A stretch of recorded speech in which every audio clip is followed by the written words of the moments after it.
Hey students, this is Riddhima Singh and here History Class 12 Chapter 2 Kings, Farmers and Towns, Early States and Economies circa 600 BCE to 600 CE. Political and economic histories from the Mauryas to the Guptas. And this is the revision notes with important questions of this chapter. Let's begin. Introduction. There were several changes in economic and political life between 600 BCE and 600 CE. The most important was the emergence of early states, empires and kingdoms. There were other changes as well, like growth in agricultural production, emergence of new towns, etc. Historians tried to understand these changes by using a variety of sources, inscriptions, texts, coins, etc. This is a complex process and sources do not tell the entire story. Some developments during the long span of 1500 years following the end of Harappan civilization. They are: Rig Veda was composed along the Indus and its tributaries. Agricultural settlement emerged in many parts of the subcontinent. Emergence of new mode of disposal of the dead like megaliths in central and south India. Emergence of new towns and kingdoms. The 6th century BCE was a turning point in early Indian history. Reasons. This era is known for some crucial developments. They are: increased use of iron, development of coinage, emergence of early states and cities, rise of new religions, namely Jainism and Buddhism. Features of Mahajanapadas. The 6th century BC is known for the rise of the 16th Mahajanapadas. These states were either ruled by the kings or ghanas, shanghas. Each had its own capital, often fortified. Some states maintained permanent standing armies recruited from the peasantry and regular bureaucracies. Dharma Sutras laid down norms for kings and other peoples. Functions of the ruler were to collect taxes and tribute from the people. Three sources refer 16 Mahajanapadas. First, Anguttara Nikaya, Buddhist text. Second, Bhagavad Sutra, Jain text. Third, Vakya Prajapati, Jain text. And here is the picture of Anguttara Nikaya. There are the 16 Mahajanapadas names, which are very important for this chapter. Mahajanapadas, Anga, capital Champa, modern location Bihar, West Bengal. Magad, Rajgriha, Gaya, Patna, Bihar. Baji, Vaishali, northern Bihar. Mala, Kushinagar, Devariya, Uttar Pradesh. Kashi, Kashi, Varanasi, Uttar Pradesh. Koshala, Saraswati, Awadh, Uttar Pradesh. Vats, Kausambi, Allahabad, Uttar Pradesh. Chedi, Sotivati, Bundelkhand, Jaipur. Kuru, Indraprasth, Meerut, southeastern Haryana. Panchal, Ahichatra and Kapliya, western Uttar Pradesh. Sursena, Mathura, western Uttar Pradesh. Mats, Viratnagar, Jaipur, Rajasthan. Avanti, Ujjain, Malwa, Madhya Pradesh. Asmak, Pratishthan, Paithan, Bank of Godavari, Maharashtra. Gandhar, Takshila, Rawalpindi, Pakistan. Kamboja, Poncha, Rajouri and Harja, Jammu Kashmir. Factors responsible for the rise of Magad. Between the 6th and the 4th centuries BCE, Magad became the most powerful Mahajanapad. Powerful and ambitious rulers like Bimbisar, Ajasatru and Mahapadmanand. Availability of iron enabled the Magad to make tools and weapons. Availability of elephants in forest constituted as an important part of the army. Fertile soil provided agricultural productivity. Ganga and its tributaries provided means of cheap and convenient communication. Location of Patliputra facilitated routes of communication along Gangas. Rajgriha, the old capital of Magad, was located amongst hills. Important rulers of Magad. First, Bimbisar, 544 to 493 BC. Second, Ajasatru, 493 to 461 BC. Third, Mahapadmanand, Nanda dynasty, 345 to 321 BC. Nanda dynasty overthrown by Chandragupta Maurya. The Mauryan Empire, 321 BCE and 187 BCE. The rise of Magad culminated in the emergence of the Mauryan Empire. Chandragupta Maurya, circa 321 BCE, was the founder of the empire who extended control up to Afghanistan and Balochistan. His grandson Ashoka, the most famous ruler, conquered Kalinga. Sources for Mauryan Empire. First, archaeological finds, especially sculpture, Ashoka's inscription. Second, literary sources like Indica account of Megasthenes, Arthashastra of Kautilya, and Buddhist, Jain, and Puranic literature. Dhamma policy.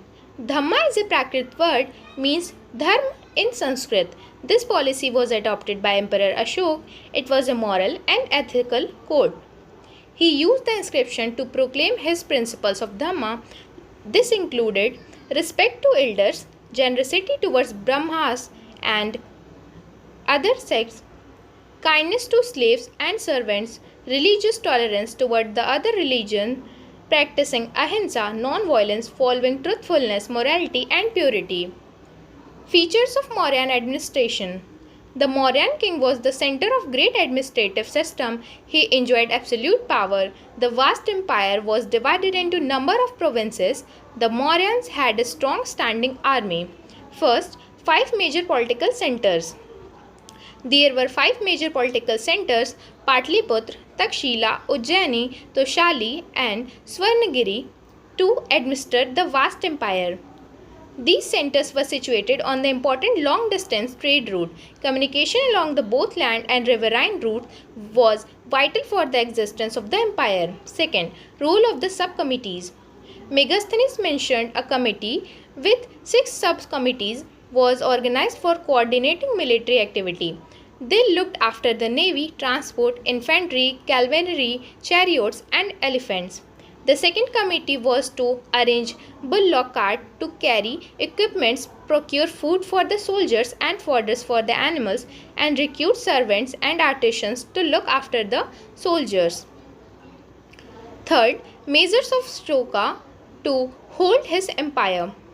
Ashoka tried to hold his empire together by propagating Dhamma. He appointed special officers called Dhamma Mahatmas to spread the message of Dhamma. New notion of kingship post-Mauryan period. By the 2nd century BCE, new chiefdom and kingdom emerged in several parts of the subcontinent. Cholas, Cheras and Pandyas in Tamilkam were known for the Sangam text. Several states including Satavahanas and Shakas took advantage from long-distance trade. Kushans, circa 1st century BCE to 1st century CE, ruled over a vast kingdom extending from Central Asia to northwest India. Their history has been reconstructed from the inscriptions, coins and sculptures. The notions of the kingship they wanted to convey are well reflected in their coins and sculptures. Huge statues of Kushan rulers have been found in UP and Afghanistan. This indicates that the Kushans considered themselves godlike. They claimed divine status and adopted the title of Devaputra or son of God.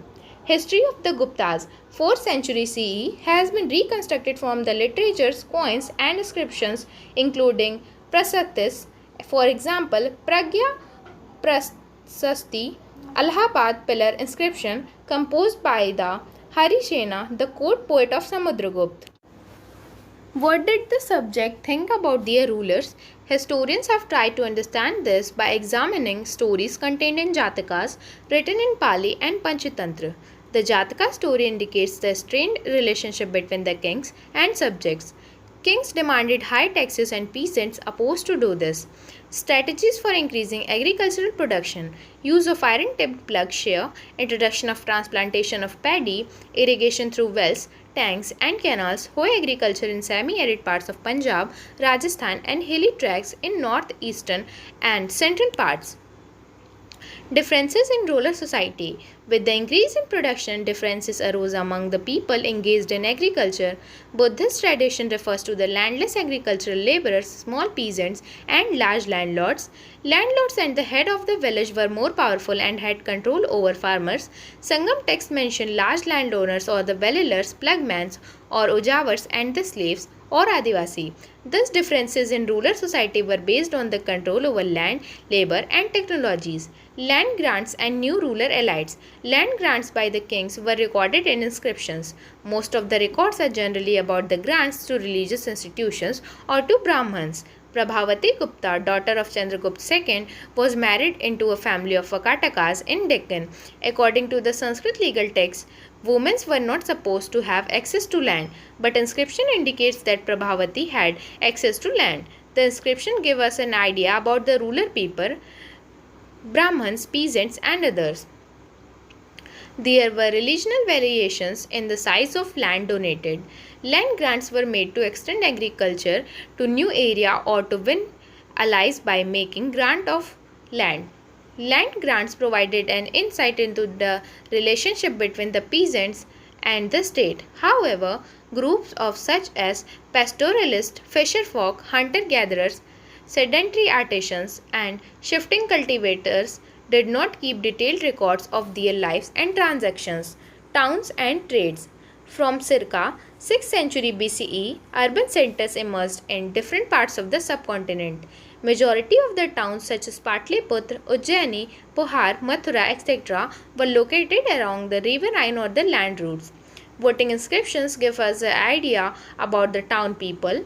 In the town, different types of people used to live, such as Washington folk, weaving scribes, carpenters, potters, goldsmiths, blacksmiths, official religious teachers, merchants, and kings. Artisans and the traders organized themselves in a guild or a shrenis. Guild procured raw materials, regulated production, and marketed the finished goods.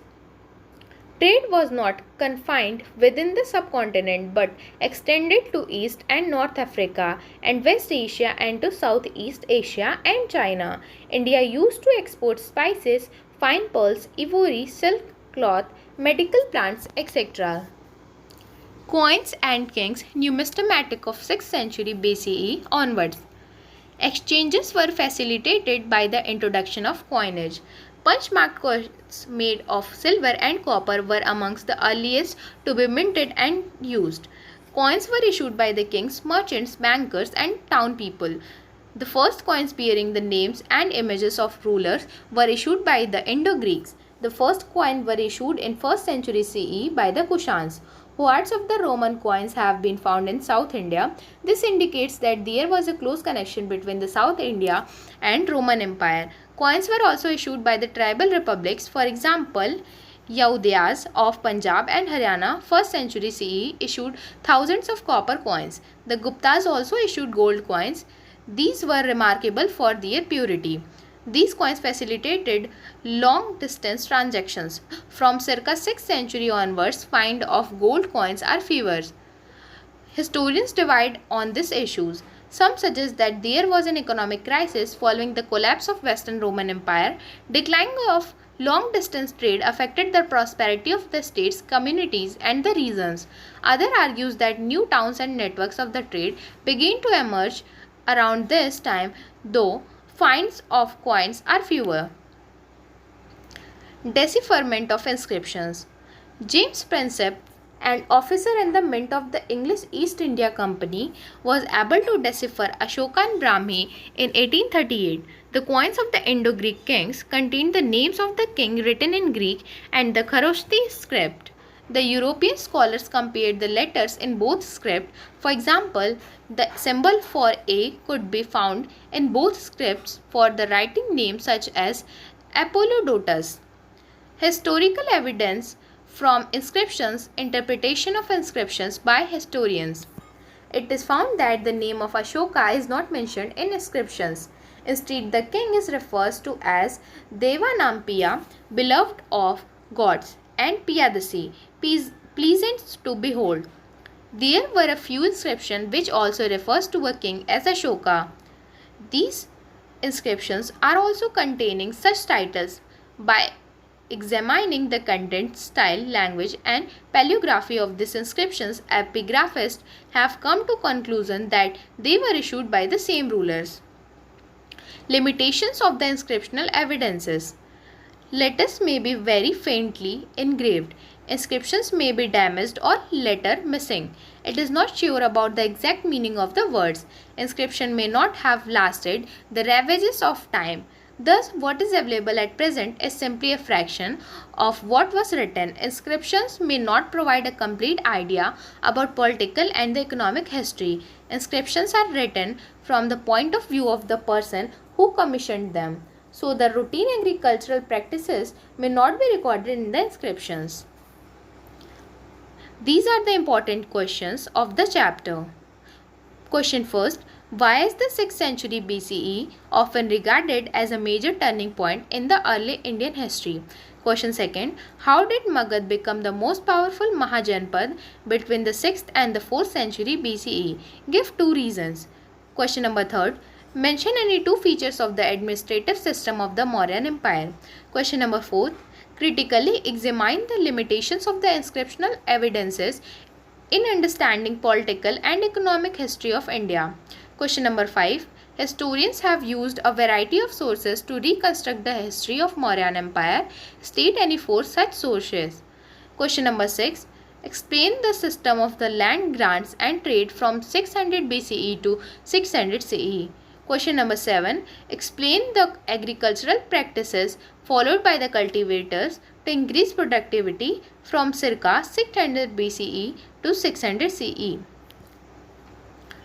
Thank you.